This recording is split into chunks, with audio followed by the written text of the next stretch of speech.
Hello traders, welcome back to the trading insider YouTube channel. और आज की इस वीडियो में हम लोग ये देखने वाले हैं कि इस गिरती हुई मार्केट में, जैसा कि हम सभी लोगों को पता है कि हमारी जो इंडियन स्टॉक मार्केट है वो काफ़ी ज़्यादा गिर रही है। मार्केट में सेलिंग प्रेशर बहुत ही ज़्यादा है क्योंकि अलग अलग तरीके की न्यूज़ आ रही हैं, टैरिफ की न्यूज़ आ रही है, जिसकी वजह से हमारी मार्केट में सेलिंग प्रेशर काफ़ी ज़्यादा बढ़ चुका है। तो इस गिरती हुई मार्केट में हम लोग सही स्टॉक्स को पिक करके उसमें इन्वेस्टिंग कैसे कर सकते हैं, क्योंकि सही स्टॉक को पिक करना एक बहुत बड़ा चैलेंजिंग काम होता है। जबकि मार्केट गिर रही हो, सेलिंग प्रेशर में हो, ऐसे टाइम पे तो सही स्टॉक्स को पिक करना काफ़ी बड़ा काम होता है। तो हम लोग इस वीडियो में यही देखने वाले हैं कि इस गिरती हुई मार्केट में हम उन स्टॉक्स को कैसे ढूंढ सकते हैं जिनमें हमको लगता है कि आज से कुछ टाइम बाद हमको अच्छा रिटर्न देखने को मिल सकता है।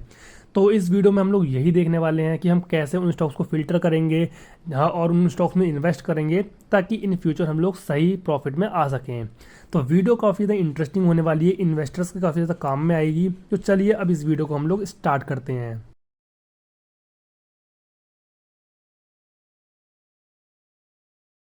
तो देखो, थोड़ा सा हम लोग ओवरव्यू ले लेते हैं। तो देखो, अगर हम लोग मार्केट को अपने देखते हैं, भले हम किसी इंडेक्स को देखें या फिर किसी स्टॉक्स को देखें, तो सभी में हमको एक सेलिंग प्रेशर दिखाई दे रहा है। सभी चार्ट गिर रहे हैं, सभी के प्राइस ड्रॉप हो रहे हैं क्योंकि तरह तरह की न्यूज़ आ रही हैं, टैरिफ्स लग रहे हैं। ऊपर से जो बड़े प्लेयर्स हैं वो भी इस टाइम पे सेलिंग कर रहे हैं, जो कि FII DI होते हैं हमारे।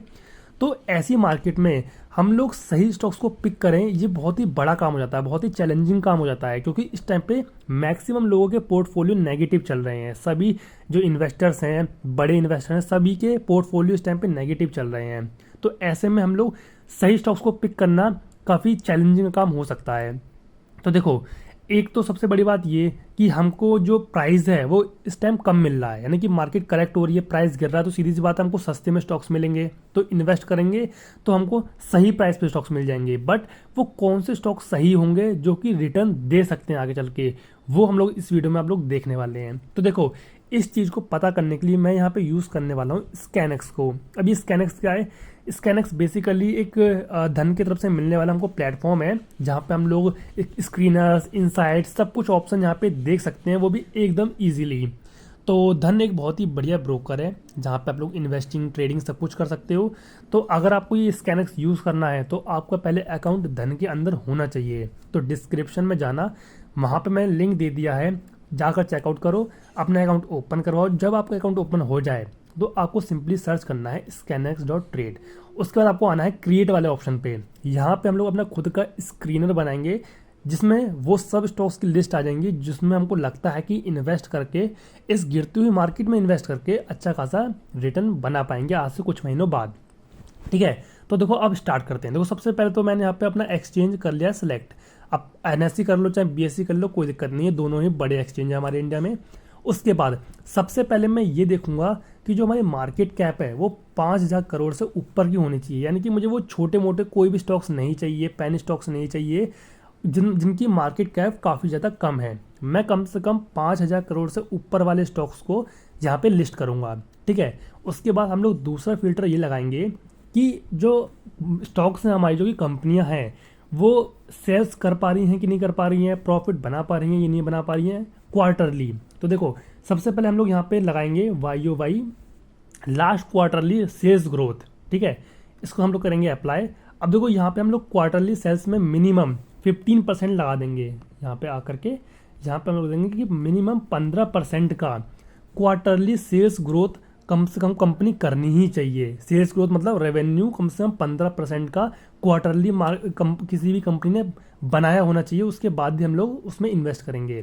ठीक है, पहली चीज़ हमने यहाँ पे सेट कर दी कि कम से कम 15% का रेवेन्यू होना चाहिए। उसके बाद दूसरा हम लोग लगाएंगे कि लास्ट क्वार्टरली में जो प्रॉफिट ग्रोथ है वो भी कम से कम 15% का होना चाहिए। सिर्फ रेवेन्यू आने से कुछ नहीं होता है, मार्केट प्रॉफिट में भी होनी चाहिए। तो यहाँ पे हम लोग लगा देंगे कि मिनिमम 15% का प्रॉफिट भी कंपनी ने करा होना चाहिए। ठीक है, अब देखो, हम लोगों ने यहाँ पे ये 3 पैरामीटर लगा दिए हैं। अब हम लोग चौथा और सबसे आखिरी वाला जो पैरामीटर है वो ये लगाएंगे EPS। EPS मतलब ये कि जिस स्टॉक्स में हम इन्वेस्ट करने वाले हैं क्या वो अपने शेयर होल्डर के लिए भी कुछ ग्रोथ कर रही है कि नहीं कर रही है, या फिर बस अपने रेवेन्यू बना रही है, अपना प्रॉफिट बना रही है। बट जो हम शेयर होल्डर्स हैं, जिसमें लाइक हम हैं, हम भी इसमें इन्वेस्ट करेंगे, हम भी शेयर होल्डर बनेंगे, तो हमारे लिए भी तो कुछ फ़ायदा होना चाहिए, तभी तो हम लोग ये फिल्टर वगैरह कर रहे हैं। तो हम लोग ईपीएस चेक करेंगे कि कम से कम 20% का रिटर्न ग्रोथ होना चाहिए ईपीएस में, वो भी पर ईयर, मतलब एक ईयर का होना चाहिए इतना, ठीक है। अब देखो हम लोगों ने यहाँ पे जो पैरामीटर लगाए, मैं उसको एक बार रिकैप कर देता हूँ। देखो सबसे पहले तो जितने भी छोटे स्टॉक्स थे हमने उनको बाहर कर दिया, यानी कि 5,000 करोड़ से नीचे वाले जितने भी मार्केट कैप वाले हमारे स्टॉक्स थे उनको हमने कर दिया बाहर। हमको छोटे स्टॉक्स में इन्वेस्ट करना ही नहीं है, क्योंकि मार्केट में वैसे भी करेक्शन चल रहा है, सेलिंग चल रही है, तो हम लोग थोड़ी स्टेबल कंपनियों को देखेंगे, ठीक है। तो हमने मार्केट कैप लगा दिया। उसके बाद हम लोगों ने दूसरा पैरामीटर लगाया है कि जिस स्टॉक्स को हम लोग देख रहे हैं वो उस कंपनी ने कुछ सेल्स करी भी हैं क्वार्टरली, कुछ मतलब कुछ क्वार्टरली में सेल्स होती है, रेवेन्यू होती है, वो बनाया है कि नहीं बनाया है। जब तक कोई कंपनी रेवेन्यू नहीं बनाएगी वो कमाएगी कैसे, वो आगे कैसे बढ़ेगी। तो ठीक है, तो फिर हम लोगों ने यहाँ पे चेक किया कि मिनिमम 15% का रेवेन्यू भी कंपनी ने होना चाहिए, कंपनी ने बनाया होना चाहिए, ठीक है। उसके बाद हम लोगों ने चेक किया कि प्रॉफिट भी कर रही है कंपनी या नहीं कर रही है, सिर्फ रेवेन्यू तो नहीं बना रही है। पता चले रेवेन्यू बना रही है बट जो प्रॉफिट है वो नेगेटिव है, ऐसा भी नहीं होना चाहिए। प्रॉफिट भी कम से कम 15% का क्वार्टरली होना चाहिए। उसके बाद शेयर होल्डर्स के लिए इसने कुछ रिटर्न्स बनाए हैं कि नहीं बनाए हैं, वो भी हम लोगों ने यहाँ पे चेक किया है ईपीएस ग्रोथ की हेल्प से। तो ये थे वो पैरामीटर जिसकी हेल्प से हम लोग वो स्टॉक्स को ढूंढ सकते हैं जिनसे हमें उम्मीद है कि इस गिरती हुई मार्केट में हमको आगे आने वाले कुछ महीनों में अच्छा रिटर्न दे सकती हैं। तो ये हैं वो 117 रिजल्ट में से, मतलब 117 रिजल्ट्स हैं हमको मिले हैं, टोटल 117 शेयर्स हमको मिल चुके हैं अब तक। तो यही वो 117 शेयर्स हैं जिनमें हम लोग इन्वेस्ट करके उम्मीद कर सकते हैं कि हमको अच्छा रिटर्न मिल सकता है इन फ्यूचर। तो आप लोग इनमें से किसी भी स्टॉक्स में अपना इन्वेस्टमेंट कर सकते हो। आप चाहो तो इसमें थोड़ा टेक्निकल चेक कर सकते हो, टेक्निकल एनालिसिस कर सकते हो यहाँ पे डायरेक्टली चार्ट खोल करके, और बाय करना तो यहाँ पे बाय कर लेना डायरेक्टली, और अपने अकॉर्डिंग यहाँ पे देख लेना। कोई रिकमेंडेशन नहीं है मेरी तरफ से, बस मुझे आपको दिखाना था कि किस तरीके से आप लोग इस गिरती हुई मार्केट में भी उन स्टॉक्स को फिल्टर कर सकते हो जिनसे आपको कुछ उम्मीद है।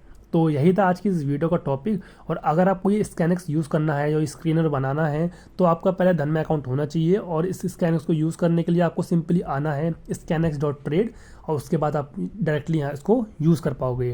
तो यहीं पे इस वीडियो को हम लोग एंड करते हैं। देखने के लिए बहुत बहुत शुक्रिया। Take care and thanks for watching this video guys.